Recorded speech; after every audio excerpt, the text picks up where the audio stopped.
चौथा प्रश्न। भगवान, मैं एक युवती के प्रेम में था, वह मुझे धोखा दे गई और किसी और की हो गई। अब मैं जी तो रहा हूं किंतु जीने का कोई रस न रहा, मैं क्या करूं? नगेंद्र, प्रेम में थे या स्त्री पर कब्जा करने की आकांक्षा में थे? क्योंकि तुम्हारी भाषा कहती है कि वह मुझे धोखा दे गई और किसी और की हो गई। प्रेम को इससे क्या फर्क पड़ता है? अगर वह युवती किसी और के साथ ज्यादा सुखी है तो तुम्हें प्रसन्न होना चाहिए, क्योंकि प्रेम तो यही चाहता है कि जिससे हम प्रेम करते हैं वो ज्यादा सुखी हो, वो आनंदित हो। अगर वह युवती तुम्हारे बजाय किसी और के पास ज्यादा आनंदित है तो इसमें रस खो देने का कहां कारण है? मगर हम प्रेम वगैरह नहीं करते, प्रेम के नाम पर हम कुछ और करते, कब्जा, मालकियत। तुम पति होना चाहते थे, पति यानी स्वामी, और वो किसी और की हो गई।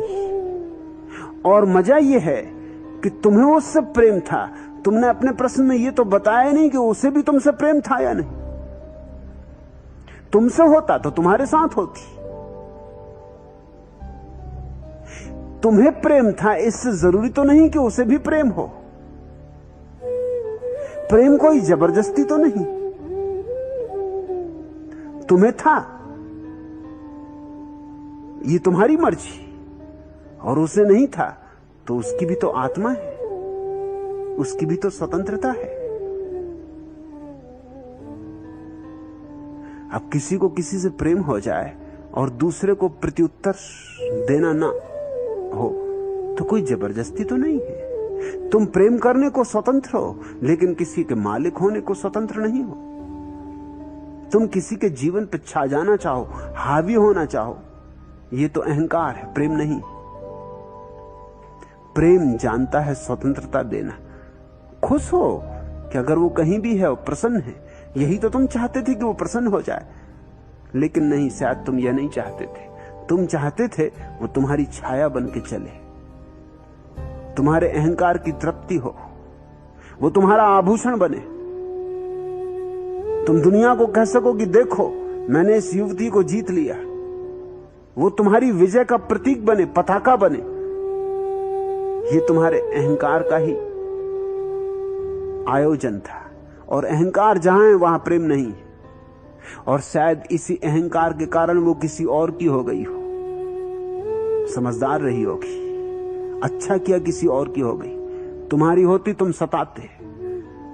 तुम्हारा अहंकार बता रहा है कि तुम उसकी छाती पे पत्थर बन के बैठ जाते। अब तुम कह रहे हो अब मैं जी तो रहा हूं किंतु जीने का कोई रस ना रहा। युवती को देखा था, उसके पहले जीते थे कि नहीं? तब रस था कि नहीं? तो अब क्या बिगड़ गया? जैसे पहले जीते थे बिना युवती के, युवती को जाना नहीं था तब भी तो जीते थे ना। मेरे पास लोग आके पूछते हैं कि हमें बड़ा डर लगता है कि मरने के बाद क्या होगा। मैं उनसे कहता हूं जन्म के पहले क्या तुम्हें कुछ डर लगता है? तुम थे या नहीं कुछ पता? कहते कुछ पता नहीं। कुछ हर्जा है? नहीं थे तो। मैंने कहा क्या हर्जा? पता ही नहीं है। रहे हो या ना रहे हो? तो मैंने कहा बस यही मौत के बाद होगा जो जन्म के पहले था। इसलिए घबराहट क्या है? जन्म के पहले का तुम्हें कुछ पता नहीं है, मौत के बाद का भी तुम्हें कुछ पता नहीं होगा, तो चिंता क्या कर रहे हो? युवती नहीं मिली थी, उसके पहले भी तुम जिंदा थे, बड़ा रस था, और युवती को देख के सारा रस खो गया। ऐसे गुलाम हो। और कल का तो भरोसा रखो, कल तो तुम आत्मा को धन्यवाद दोगे कि अच्छा हुआ कि उस बाई से छुटकारा हो गया। मुल्ला नसरुद्दीन अपनी पत्नी के साथ जा रहा था। एक सुंदर स्त्री पास से गुजरी, खटक गई, आंख में अटक गई। पत्नी तो ऐसी चीजें एकदम से पहचान लेती। पत्नी ने फौरन मुल्ला से कहा कि ऐसी सुंदर स्त्रियों को देख के तुम्हें जरूर भूल ही जाता होगा कि तुम विवाहित हो। मुल्ला ने कहा कि नहीं नहीं फजलू की मां, ऐसी स्त्रियों को देख के ही मुझे याद आता है कि अरे मैं विवाहित हूं। हाय राम, मैं विवाहित हूं। ऐसी स्त्रियों को देख के ही याद आता है। कल का भरोसा रखो। अगर बीते कल में धोखा खा गए थे तो आने वाले कल में भी धोखा फिर खाओगे। ऐसी क्या जल्दी पड़ी है?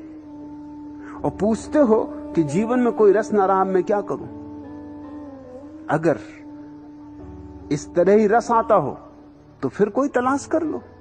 युवतियों की कोई कमी है? पृथ्वी भरी पड़ी।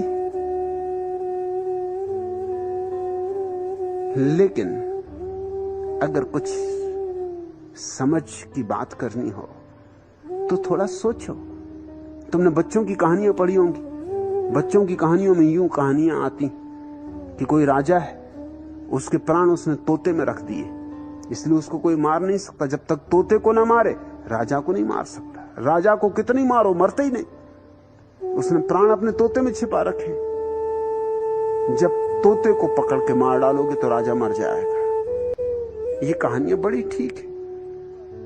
अब ये तो यूं हुआ कि तुमने अपने प्राण उस लड़की में रख दिए। इतने जल्दी गिरवी रख दी। हर किसी के हाथ में दे देते हो प्राण। जीवन का रस ही चला गया। ज्यादा कुछ रहा नहीं होगा रस। भ्रांति में हो कि तुम रस था, ऐसे कहीं रस जाता है। रस को तुम जानते नहीं कि रस क्या है। जिन्होंने जाना है उन्होंने कहा रसो वैसा। उन्होंने तो परमात्मा की परिभाषा की है कि वह रस है। उन्होंने तो सिर्फ परमात्मा को ही रस माना है और किसी चीज का कोई रस नहीं। मिल जाती स्त्री तो भी रस खो जाता, और स्त्री गले से बन जाती सो अलग, फिर उससे छूटना मुश्किल हो जाता। जरा तुम उससे भी तो पूछो जिसके गले बंध गई, उसकी क्या हालत है। उसका भी तो बेचारे का दुख दर्द जानो। उसका दुख दर्द जान के तुमको बड़ी सांत्वना मिलेगी, बड़ा आश्वासन मिलेगा। एक पागल खाने में एक राजनेता देखने गया था पागल खाने को। एक आदमी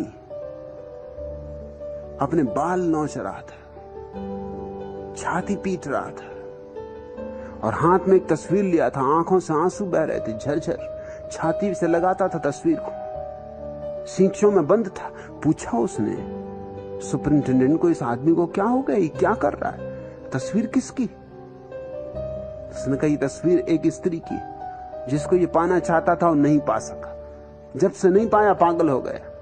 रहा होगा नगेंद्र जैसा, नोचता है, रोता है, छाती से फोटो लगाता है, चीख पुकार मचाता है।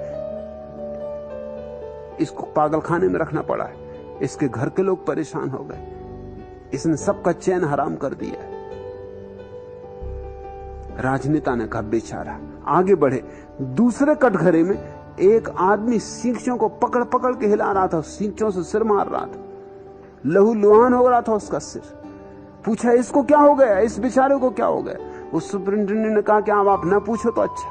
इसने उस लड़की से शादी कर ली जिस लड़की की याद में पहला मरा जा रहा है। जब से इसने शादी की तब से इसकी ये हालत हो गई। तब से ये सींचों से सिर मारता है, दीवारों से सिर फोड़ता है। ये आत्महत्या करने को उतारू, ये आत्महत्या न कर ले, इसलिए इसको पागल खाने में रखना पड़ा है। किसको बेचारा कहोगे? वो जिसको नहीं मिली स्त्री वह, या जिसको मिल गई वह? किसके जीवन में रस है? तुम जरा उनको तो देखो जिनको उनकी प्रेयसियां मिल गई हैं, उनको प्रेमी मिल गए हैं। उन पे तो जरा नजर डालो, वहां कहां रस है? ऊबे बैठे। जब भी तुम किसी जोड़े को उदास देखो समझना विवाहित है।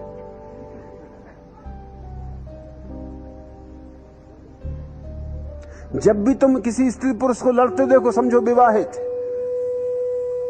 एक दूसरे की गर्दन को दबाते देखो समझो कि विवाहित।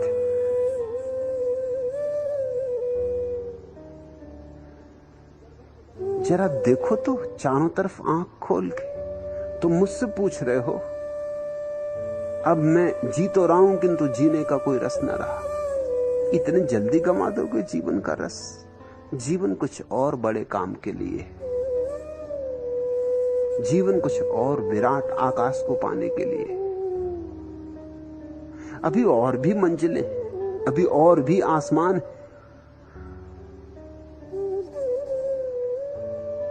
दिल के सहरा में कोई आस का जुगनू भी नहीं। इतना रोया हूं कि अब आंख में आंसू भी नहीं। कासाए दर्द लिए फिरती है गुलशन की हवा, मेरे दामन में तेरे प्यार की खुशबू भी नहीं। छिन गया मेरी निगाहों से भी एहसास जमाल, तेरी तस्वीर में पहला सा वो जादू भी नहीं। मौज दर मौज तेरे गम की सफक खिलती है, मुझे इस सिलसिलाए रंग पे काबू भी नहीं। दिल वो कम वक्त की धड़के ही चला जाता है, ये अलग बात कि तू जीमते पहलू भी नहीं। ये अजब राह गुजर है कि चट्टाने तो बहुत और सहारे को तेरी याद के बाजू भी नहीं। जल्दी ही भूल जाओगे, फिर उलझोगे और भूल जाओगे। अभी लगता है कि दिल के सहरा में कोई आस का जुगनू भी नहीं। इतना रोया हूं कि अब आंख में आंसू भी नहीं। लेकिन ये सब रोना धोना, ये आशाओं का बुझ जाना, ये जुगनुओं का भी खो जाना ज्यादा देर नहीं टिकेगा। आदमी भ्रम पालने में बड़ा कुशल है। जरा रुको, फिर भ्रम पालोगे। एक भरम टूटता नहीं कि दूसरा भरम हम पैदा कर लेते। फिर से रस की धार बहने लगी, हालांकि वो रस की धार बिल्कुल झूठी। रस धार तो बहती है सिर्फ उसके जीवन में जो परमात्मा के प्रेम से भर जाता है। इन छोटे मोटे प्रेमों में प्रेम नहीं है, आसक्तियां हैं, प्रेम के धोखे हैं। प्रेम केवल शब्द है, प्यारा शब्द, लेकिन शब्द को उघाड़ कर देखो तो भीतर कुछ भी नहीं, कोई अर्थ नहीं, कोई गौरव नहीं, कोई गरिमा नहीं, कोई काव्य नहीं, कोई संगीत नहीं।